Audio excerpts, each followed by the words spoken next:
is named Sam Smith.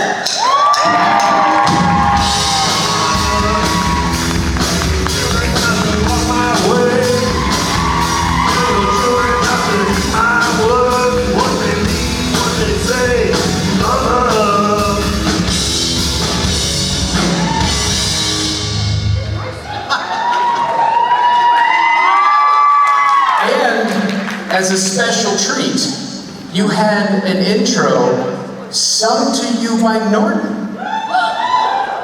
Doesn't happen very often. It was special. I wouldn't brag about that, Jason.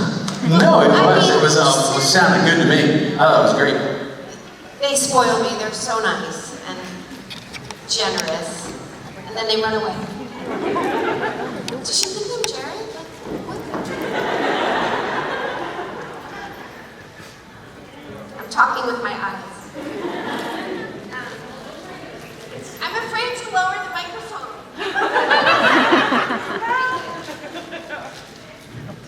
Thank you. Yeah, me too. I don't want to be... There we go. You. I love that anyone thought he was that tall, though. Hi, everybody.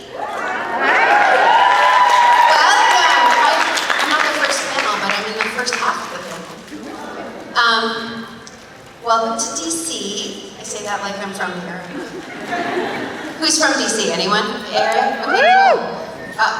How many of you is your first convention? Rock on. And I'm so sorry. No, I'm kidding. It's awesome. I hope you have the best time. And just as a little reminder, we're all here for you. We, they, everyone, we're all here. It's a group effort. Hydrate, eat your snacks, make sure you sleep. Ask Kim Road, she'll know. There's like some kind of formula, like a 636, some kind of numbers. Like you're supposed to have a certain amount of food. 621, so 6 hours of sleep, two food experiences, and one shower. Okay, I would like to add like 5 bottles of water to that.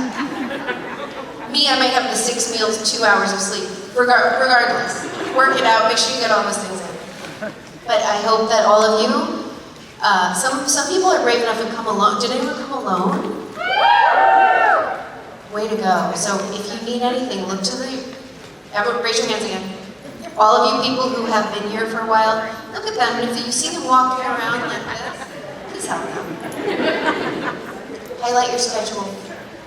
That's something else you should do because it's like the Da Vinci Code, the schedule.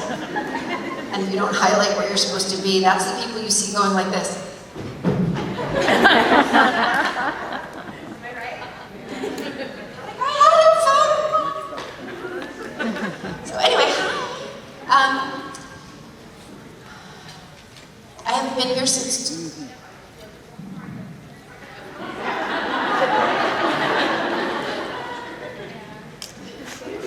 Last time I broke the microphone. 2017 was the last time I was here. And it was freezing. My husband and my son came with me and we did like a bus tour. And I have pictures of us and all you see is our sunglasses behind a scarf, hat, coat. For some reason we sat on the outside top of the bus. Anyway, yesterday Jake took me and DJ on a walking tour. A surprise walking tour. We had some dinner. He's like, let's go walk and look at this thing. And like 2 hours later, we got to see a view of the sunset. It was beautiful. We ended up at like the Lincoln Memorial and the waiting thing. And it was so hot I wanted to jump into the thing like Robin Wright and Forrest Gump. I was like, don't think you're allowed. So we didn't do it. But I love this city. It's beautiful. It's a beautiful, beautiful city. And you are some beautiful, beautiful people who may or may not have questions for me. Are there questions? Listen, everyone, calm down. All right, well, I'll just keep talking. I've had too much coffee. I'm trying really hard to stand still. Oh, look, now there's questions. No? Yes? Yes. Hi Sam, I'm Marissa. I'm a first timer and I'm from Germany. And Yes! I met you in May at the Purgatory Commission in Düsseldorf. It was awesome. Hi, nice to see you again. Thanks. And my question is, since fan fiction is one of my absolute favorite episodes, is there a musical you would like to play a role in? I'm so sorry, I didn't understand the question. What is your favorite episode? Fan fiction. So is there a musical you would like to play a role in? Is there a musical? Let's just be clear, I can't sing. And I am a very poor dancer. But if those things were not true, I would like to play fun team. Because I love sad things for some reason. Also, if I was ballsy enough, I'd like to be one of the leads in Chicago. Both of which require extreme singing skills, and Chicago obviously requires dancing skills, so I continue to buy tickets and watch them like all of the rest of us. Thank you.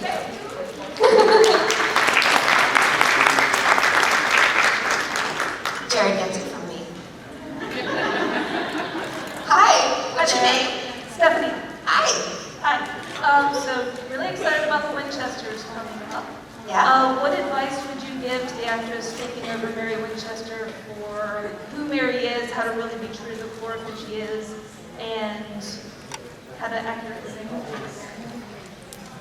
Well, I feel like she's playing a Mary I never did. So I can't really tell her how, because even when there was younger Mary on my show, it was Amy, right? So I actually sort of the opposite. I just want to see what she does. Because she can start from wherever she wants as long as she sort of ends up at an overlap point, you know? One piece of advice I could give her is to make sure you wear the stunt pads, your knee pads, your elbow pads, your shin guards, your hip pads, whatever it is that they give you. Don't be a tough guy like I tried to be. I'm like, I don't need that, and I do one take, I'm like, they give it to you for a reason. That I learned. And let your stunt person do the hard stuff. Because there's no trophy for bruises. Thank you. Hi. So I was just What's your wondering, name? Anya.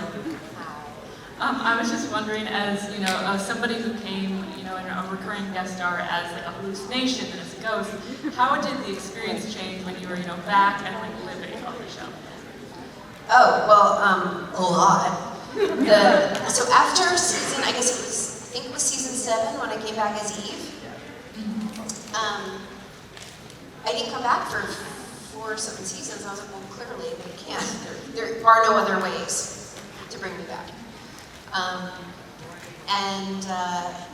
So when they did bring me back, I thought the show was over.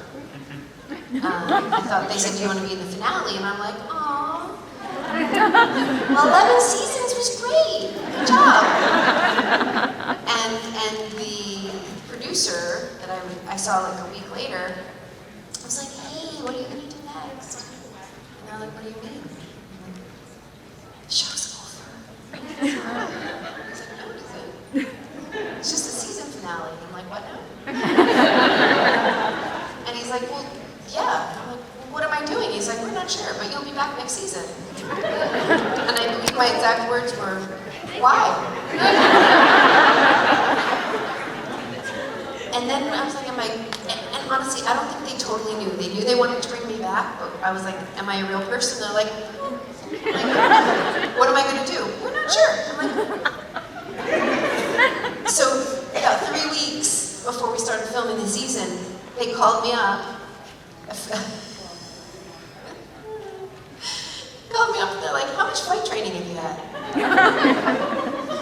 It's like, "I used to beat up my sister." And so they sent some Krav Maga instructors to my house, which went terribly. It took me like 2 or 3 lessons to figure out how to stand not like this. It was terrible. And so they got me some really good stunt people, and I did a lot of training. But so all of that stuff had to do with, like, now I'm a live person, and I have thoughts, and I have feelings, and opinions, which many people didn't like. But I love being able to flesh out Mary as a whole person, and not just the canonized perfect mom in a nightgown and on fire. Like, that was a very limited role. And then every time I came back was very specific as well. You know, even if it was like, what do you call her, Scary Mary in the Heaven episode, where she's like, I never liked you. And I was like, I'm so sorry. So much nightgown and so few shoes. So to bring her back it was challenging, actually. So as Mary was learning to be back to life in the world with computers and giant suns and angels in your midst, I was trying to learn how to play Mary as a whole person. So it was like chasing it, right? Because she kept evolving and I had to catch up. It took about halfway through season 12 before I felt like I landed on my feet. And I guess it kind of worked because she didn't know what was going on either. But yeah, it was fun. It was really fun. I think the boys were like, she's still here. She's here all the time.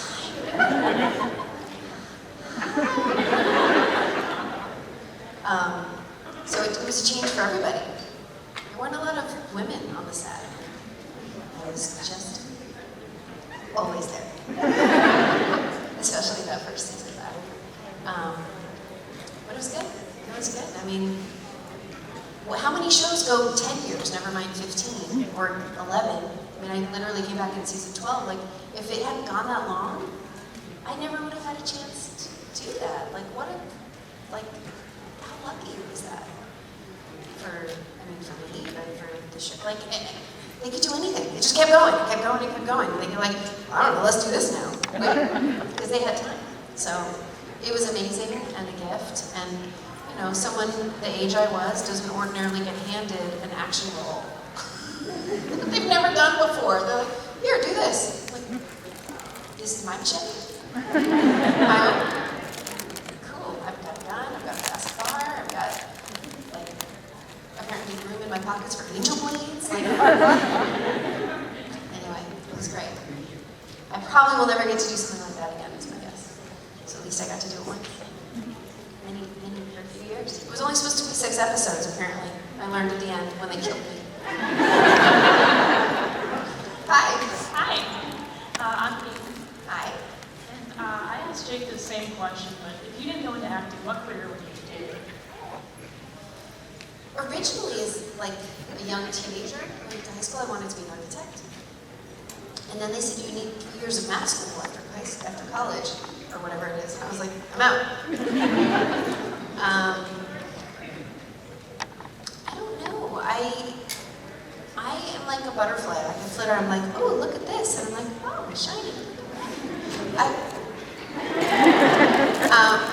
I have a hard time picking one thing, and maybe that's how I ended up as an actor, which I sort of fell into backwards. Like, I wasn't like, I want to be an actor, and then became an actor.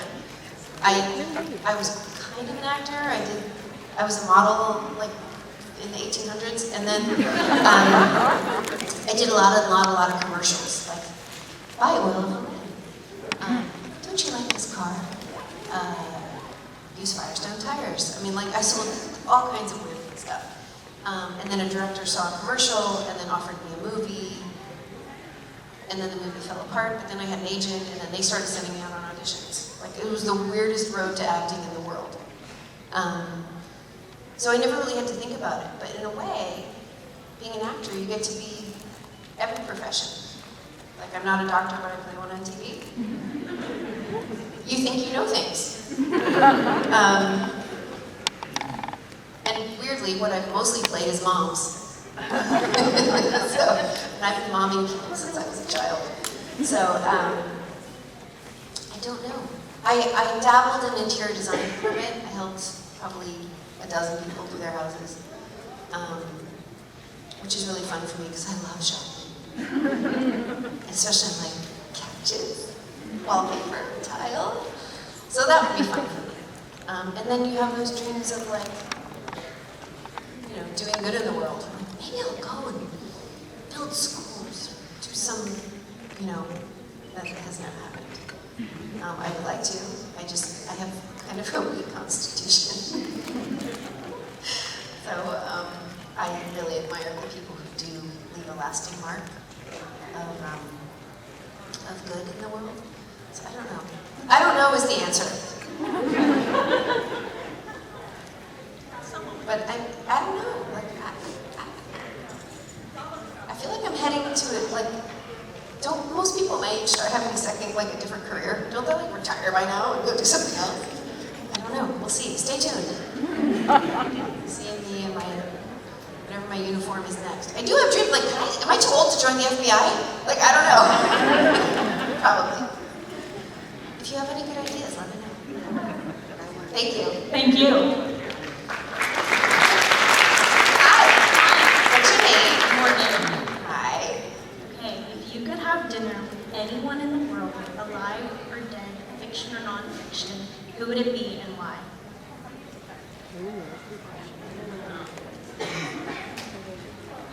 Let's see. Audrey Hepburn comes to mind.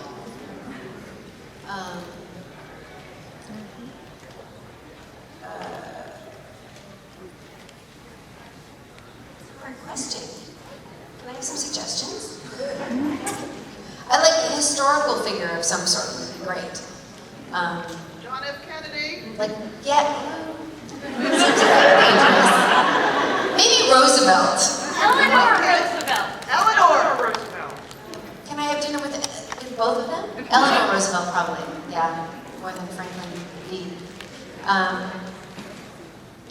Hamilton, George Washington, some of our founding fathers would be cool. Lafayette. Queen Elizabeth, the original Queen Elizabeth.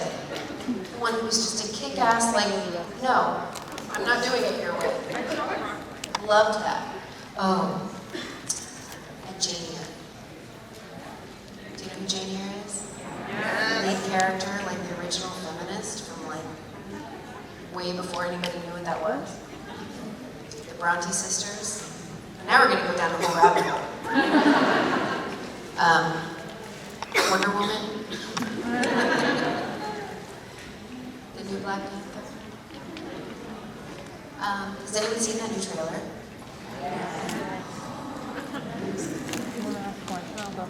I got that same feeling like when I watched Wonder Woman. Did anyone else here cry when they saw Wonder Woman? The first one? Oh yeah, not the second one. The first one. When the women all, like the World War II, like the bad guys are coming in the boats and they all like go. They jump off the cliff on the ropes. I had like this big feelings. And I was like, oh my God. I was sobbing and I had no idea. I'm like, I looked at my husband, he's like, every time I watch the movie, every time that scene I just start crying and that scene where she's like, shields, and she runs and she goes, bam, bam, and her wedge boots and she goes up in the air and she's like, I'm like, ah. I mean, the power in that alone, I was like, and I got a little bit of that feeling from the new Black Panther. Because you know who the new Black Panther is, right? No? Yes.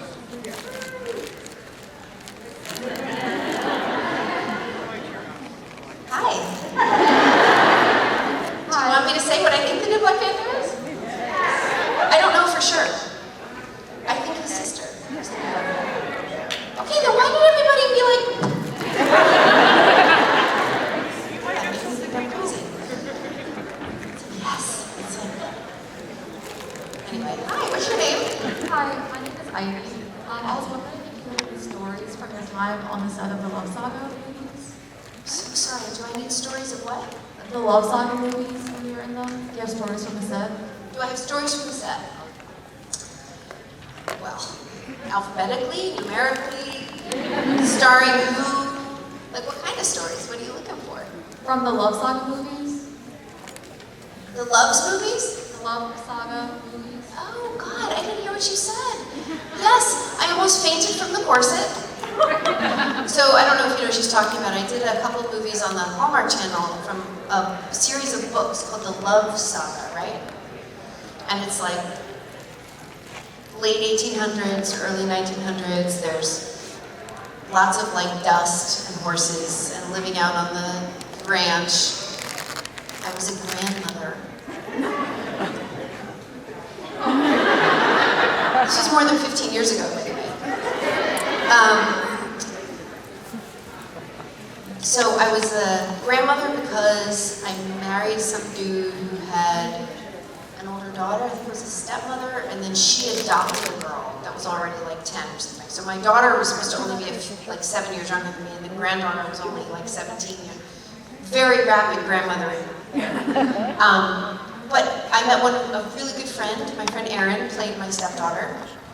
My role, I think, was originated by Katherine Hagel, who's younger than I am. Maybe they said grandmother, and she's like, but it was super fun. Like, it was a couple weeks each out in the desert.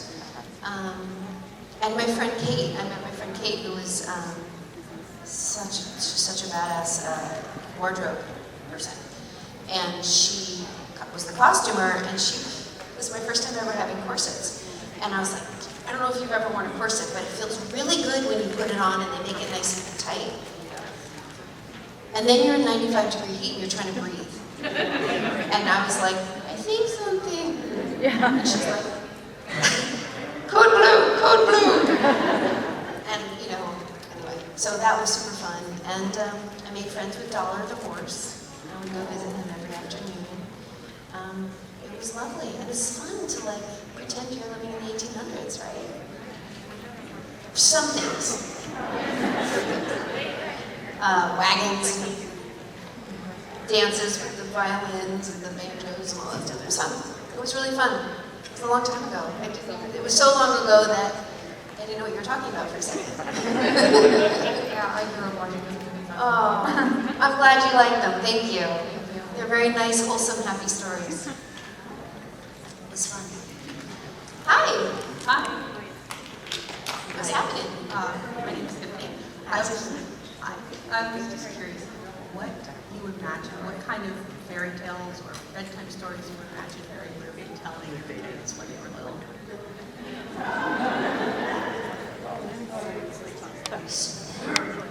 She went over and opened the closet.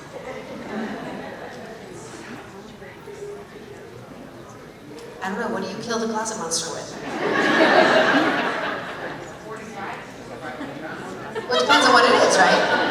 So you're holding like a machete, salt, got some kind of silver bullet on your hip, you know.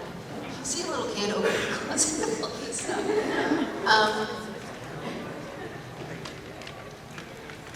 I bet Mary would have told the most sweet, I don't know, what do you think? Would she have gone like pretending that they were evil stories and they were heroes? Like trying to prepare them mentally for the truth of the world? Or would she have like tried to ignore it all and been as sweet as possible? Because fairy tales in general are worse than supernatural. Children get eaten, there's sleeping curses, and people are trying to like rip hearts out of stepdaughters, like it's awful. So I don't know. Yeah, she might not have even known any sweet stories. She what? She might not have even known any sweet Right, stories. she's like, there's no sweet in the world. Nope. I think that's why she chose singing instead. She's like, I'm just gonna sing some Beatles songs and call it a day. Why does that keep happening?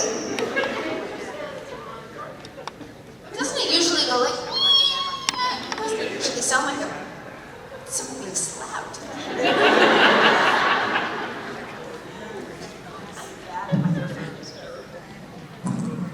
I broke, they give you some super fancy, like there's a mic that they tape inside your clothes and the wire goes down, you've got a battery pack. Yeah, that. Lavaliers, those. Right. And I remember I was changing, trying to get it off to me, and I broke it. Like the microphone came off the cord, and I was like, ooh. And I brought it to the sound department, and I was like, I'm so sorry. Like, that's okay, Jared does it all the time. And I was like, well, this is my first one. It's like, literally, this is how, I was like, should I pay for it? How much was it? He's like, $700. I'm like, oh! Run away. Like, sorry. Jared does that all the time. Okay, I don't feel bad. He also breaks these all the time. So it's a microphone thing. Winchester's and microphones, right? See, I don't keep trying to walk away from him. I'm gonna stand right here. Hi. Hi. What's your name? Lexi. Lexi? Yes. My question is for you. What is the hardest stunt you've had to do as Mary? What's the hardest what? Stunt. Oh. Well, that first episode when I was fighting with Lizzie Blackmore. Blackmore. Lizzie Blackmore. Is it Blackmore? Do we know? Elizabeth Blackmore, yeah. She played Tony. So that was really challenging because it was my first fight and I literally had no idea what I was doing. I think I kicked her a couple times. Like, luckily she didn't know either. But that was mostly just because it was all new. The most physically taxing thing, I think, was the cage fight with Catch. In that room, it took 14 hours to shoot that fight.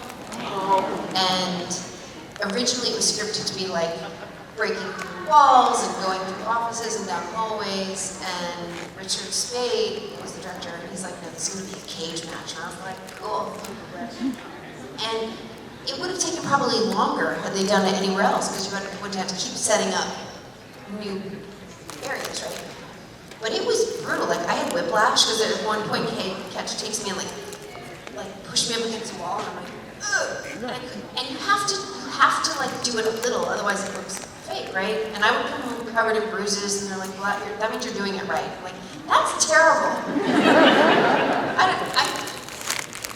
of made me feel a little badass, but at the same time, it really hurt. I had like Epsom salt baths and like arnica.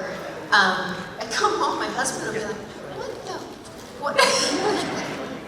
Oh, there was an episode where Misha got stabbed, Castiel got stabbed, and I'm trying to help carry him into a barn, and I had him really lean on me hard. I'm like, because I don't want to look like I can carry him easily.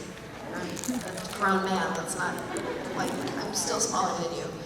So he leaned on me hard, but because I was holding him, I had to push the barn door open with my hip.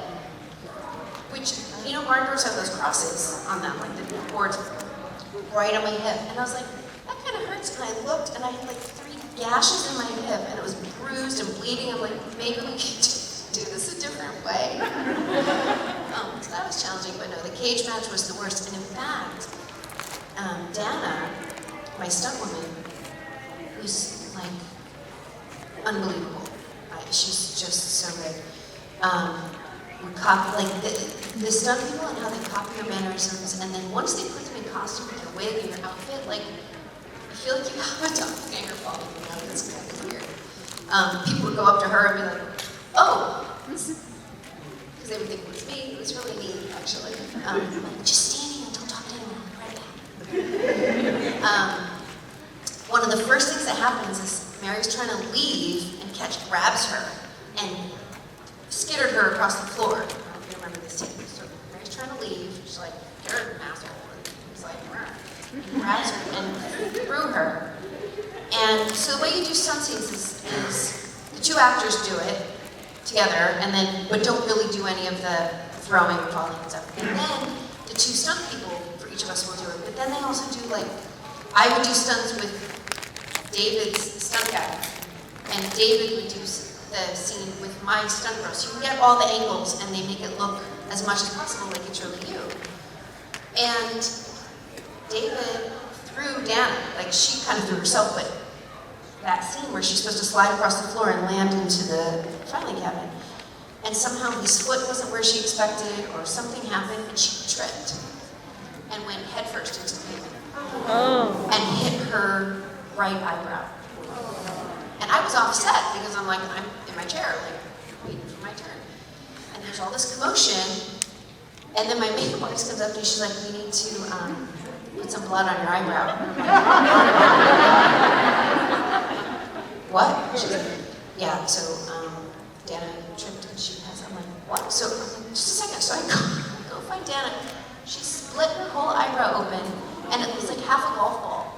And I was like, what do you mean? So she's like, I'm fine. I'm like, no, not fine.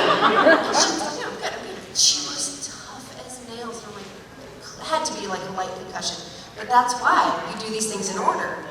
So that when something happens, a chair breaks, a person's face gets hit on the ground, whatever happens, you proceed. So that for the rest of the scene, because when they showed, they weren't going to do that stuff again, and she had hit her face on the ground very clearly. So when I pop up as me, I'm like, ugh. I have you'll go back and see it, I've got like a fake cut and blood going down my face, which was not in the script. But Mary was always bleeding. We still laugh, I'm like, do I have a bloody lip again? Just one little trickle, not like a big bloody nose, or I had a lot of black eyes. I don't know, very violent, very violent. My son would FaceTime me at bedtime, and I'd be like, hey, forgetting. And he'd be like, oh, you did a fake fight again? Like, yes, this is not real. This is not real. I'm fine. We used to, lots of dirt, especially season 13 when I was in the AU. So much dirt. Under the nails, like they paint my fingers, my knuckle, like my cuticles, and just like, it doesn't come off, by the way. Just a minute. So girly. Hi. Hi, my name's Gemma. Hi, Gemma. And my question is, do you think that Mary Winchester is a good mother?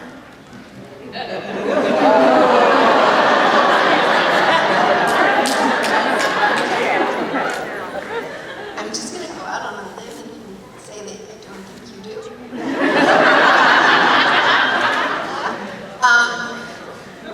I think she did the best she could. And I think that before she was killed, yes. I mean, she didn't make her own meatloaf, but she took care of those kids. She loved them. She was hunting on the side, which was a little reckless, but saving other people's kids. So that was something. When Mary came back, I think Mary took a lot of heat, especially after that third episode back when she took the journal and pieced out. People got very upset. Mostly because it looked like the boys were sad. I'm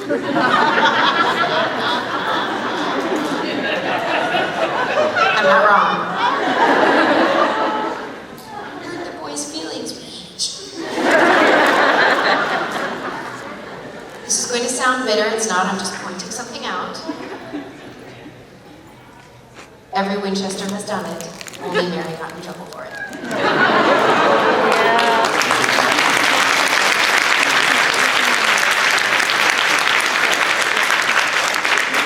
John got in a little trouble for it. But every Winchester, it's like a family trait, sacrificing themselves, putting themselves in danger, being secretive for the greater good. Like, everyone does it. Mary fights with the men of letters to make a better world, and she's the worst person ever.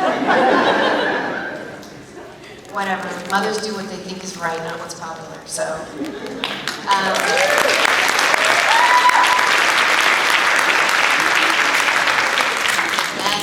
ultimately, it all worked out, sort of. Listen, she did over-mother Jack to her own detriment.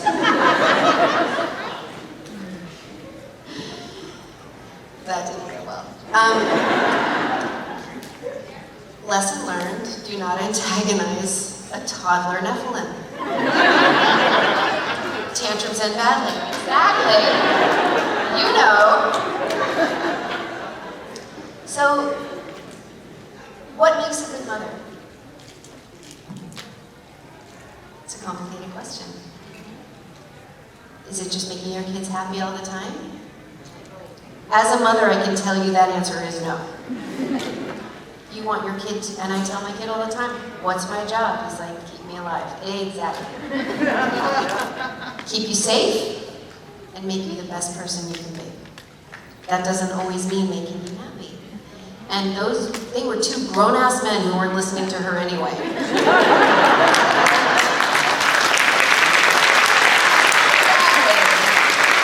she took that journal and went off to make herself a whole person so she could be a full person for them. And that's okay if people didn't like it. I agree with her choices, I understand them, and as playing Mary, I had to understand them, because I can't disagree with what I'm doing, because I'm her, right? So yes, I think that she was the best mother she could be, and there are so many different kinds of good moms. You know, mothers who work, mothers who don't. Single moms, moms like, mothers who are remarried, mothers who, there's a bajillion ways to be a good mom. And I think that she did what she did for her boys, even to her own sacrifice, willing to let them not like her, to do what she thought was the best for them. And I think that's being a good mom. She couldn't cook for shit, but other than that, she knew where to buy stuff. Yes. It counts. She was probably a bad housekeeper too, I don't know. But actually, when Mary came back, I was like, am I going to be like sweeping the bunker? Like, what are you doing? They're like, oh no, you're going to be fighting. I'm like, and by the way, if Mary had come back and been like, who are we hunting today? In the back seat, like, hey, slow down, turn down the radio. Like, come on. She wasn't going to be a third wheel. She was going to be an equal partner. And that took a minute. They were mad. Life goes on. They were pretty mad when she got home. And then they carved her name in the table, which was not in the script. I don't know if any of you have heard this, but when I went to go do the looping, which is when you go and like re-record some of the dialogue or add some off-screen lines or whatever, PJ, the post-producer, came in. So you're in this booth and everyone's behind glass, and he kind of came in. He's like, wait, I want to show you something. And we're watching the screen, and I'm just kind of standing there. It's, just a room like half the size of the stage with the screen, and I'm looking. He's like, I just want to show you the end of the episode. I'm like, okay. And it was very emotional for me. I didn't want to leave. I knew why Mary had to go. But they panned down to the table and I saw that Mary's initials were carved to the table. Burst into tears, sobbing, because it was my last looping anyway, right? I was done. And he's like,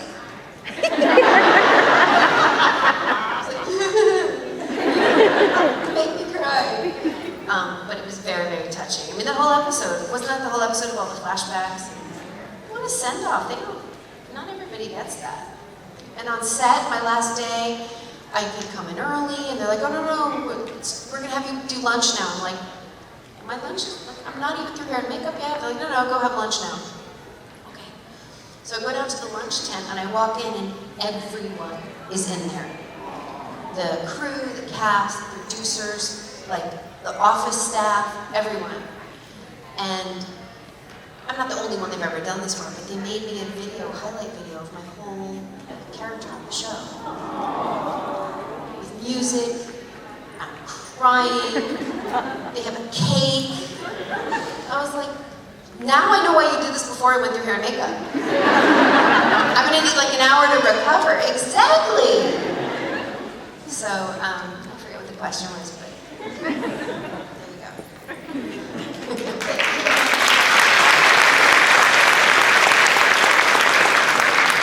Hi, what's your name? I'm gonna be rude for a second. What's your name? Where are you from? What do you want? How was that? Not terrible, right? Very good. I'm great. Hi. My question was, like when you were filming Supernatural, what was like the funniest like story you ever had? Like when filming? During filming on the set, you mean? Yeah. Off the top of my head, it has to be Lebanon, when Jared shot the marble at Jeff. It was funny, especially because I didn't know what was happening. I'm holding Jeff's hand, and we're all crying while we're filming, in between filming, none of us can stop crying. And suddenly, the climactic moment of the scene where Sam crushes the marble and sends my dead husband back to the past, everything freezes, they start laughing and fall down. I start rolling around on the floor. Meanwhile, Jeff is squeezing my hand so hard, I'm like, what is going on?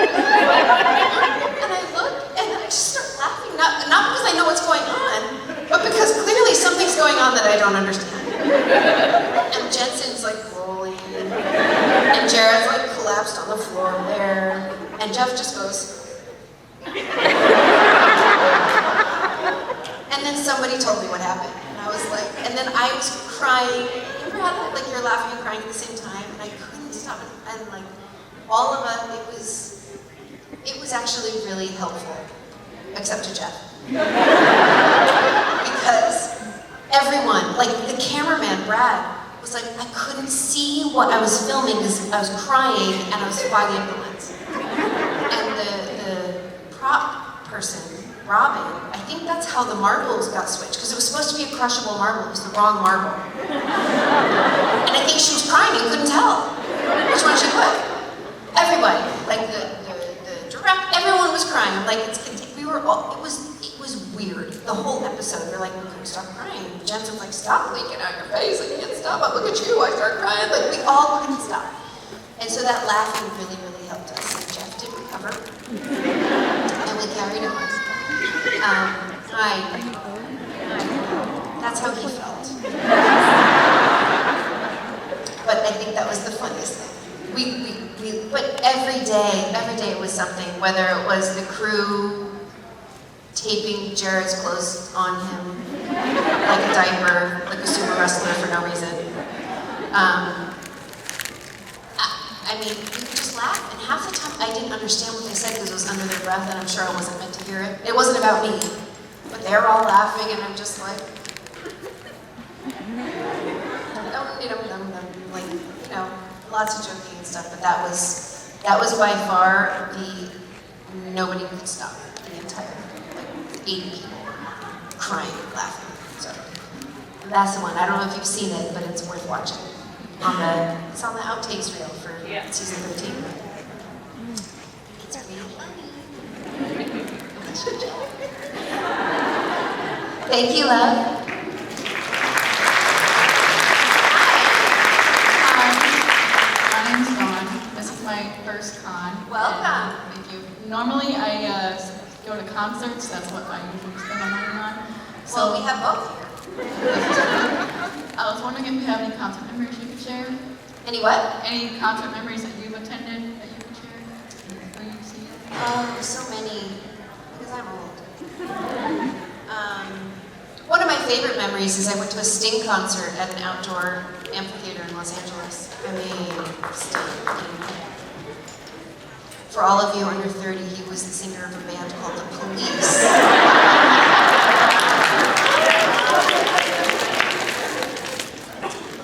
And there was, I'm So Happy I Can't Stop Crying. It was a really, really, it's like an upbeat, cute song about a really sad divorced man who eventually finds peace and a blended family at the end. It's just, I would gush about all of his songs. So, but during this tour, he would bring someone from the audience up every time during that song. He was just kind of playing it acoustic on the guitar and would have somebody sing it with him. And at this particular night, he brought someone up, and the person they were with was deaf. And so this person's singing and signing while they're singing.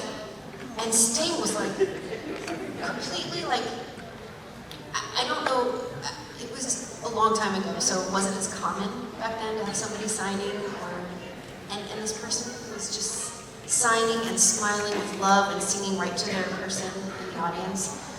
And the person could feel the music but couldn't hear it, but signing all the words, and Sting could barely play. He was so blown away by just like, and everyone was very moved. It was just so sweet and unexpected. It was a moment I'll always remember. It was really cool. And then the entire Imagine Dragon concert that I went to about right before the pandemic, maybe 3 years ago. I've never experienced energy like that in my life. Like power for good. Like he and the whole band is all about like love and equality and acceptance and support. And he basically came out on the stage at the beginning and he sang one song. He's like, if you're not here in full acceptance and love of every single person in this, you can leave. Like he was like, not in a mean way. He was just like rainbow flags and and love, and all his songs were like it just was. We brought my son, and we brought our son because he loved Imagine Dragons. I was like, whatever, he loves his band, we're going to take him to see them. And I left a bigger fan than my son. It was amazing. So there's two. Thank you. Sam, how was it? I don't know. They may be a little bored. I don't know if I answered the questions. I tend to ramble.